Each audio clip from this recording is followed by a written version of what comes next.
It's my brand new camera, which means you can probably see my sick face just a little bit more than usual. Hello, by the way, just ignore the sounds as this video goes forward. So a little while ago, Susie tagged me in the top 10 influential books tag, and we're friends IRL and on the internet because we're that awesome, so I wanted to go ahead and do this since I've had it in a list form for like 3 weeks now. So after I made the list, I realized that I, for some reason, like books that are kind of grouped by certain letters being the first thing that you see. You'll see what I mean in a minute. For example, the first two start with the letter A.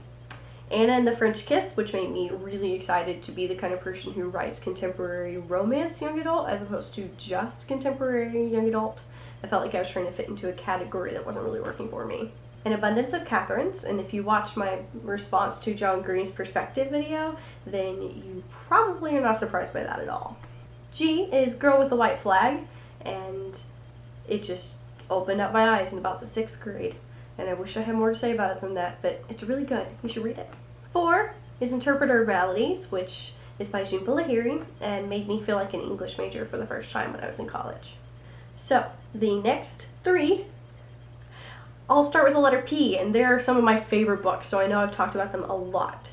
Peter Pan, because it has a quirky writing style, and I'm in love with it.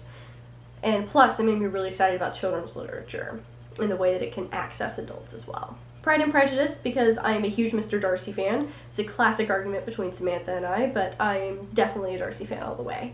And again, it made me excited to write a lot of quieter romance, which is kind of what I do.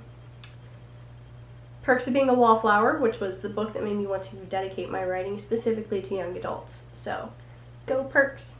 Plus, I was an angsty teen, and it made me feel like there were other people who were angsty too. Number 8 is going to be The Sorcerer's Stone, as in Harry Potter and the Sorcerer's Stone. I know I cheated a little bit on that one, but just go with it. And the entire Harry Potter series really changed my life as a parent by the fact that I work at LeakyCon, right? But definitely Sorcerer's Stone is the first book in the Harry Potter series. It's the first one that I read as a kid. It's the one that opened all the doors. It's not my favorite one in the series, but it's the one that I've probably read the most, which is kind of weird, but there you go. Okay, the next 2 both start with T's, but they have the as their first word, so I don't know if that counts. The Bell Jar, because, again, I was an angsty teen, and Sylvia Plath made me feel like I was not the only one suffering from depression. Yay for junior year Jenna in high school. And The Giver, because it's just good. Like, it's just good. Just go read The Giver. So good.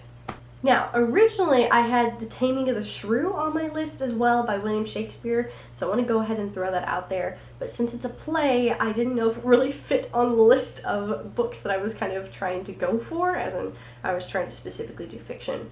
If I don't limit my list that way, then it goes off in tangents. So, that's the way that I worked that one. But I do really love The Taming of the Shrew, so there's that. Now, if you would like to do this in video format, I definitely encourage that. So if anybody in the collab of Awesome is feeling up to it, I'd like for them to do this tag, and that includes the lovely Muda.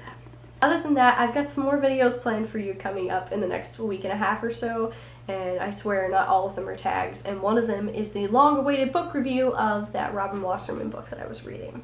But until this kind of sinusitis-y thing goes away, I think I'm just going to say bye. And try not to cough on you.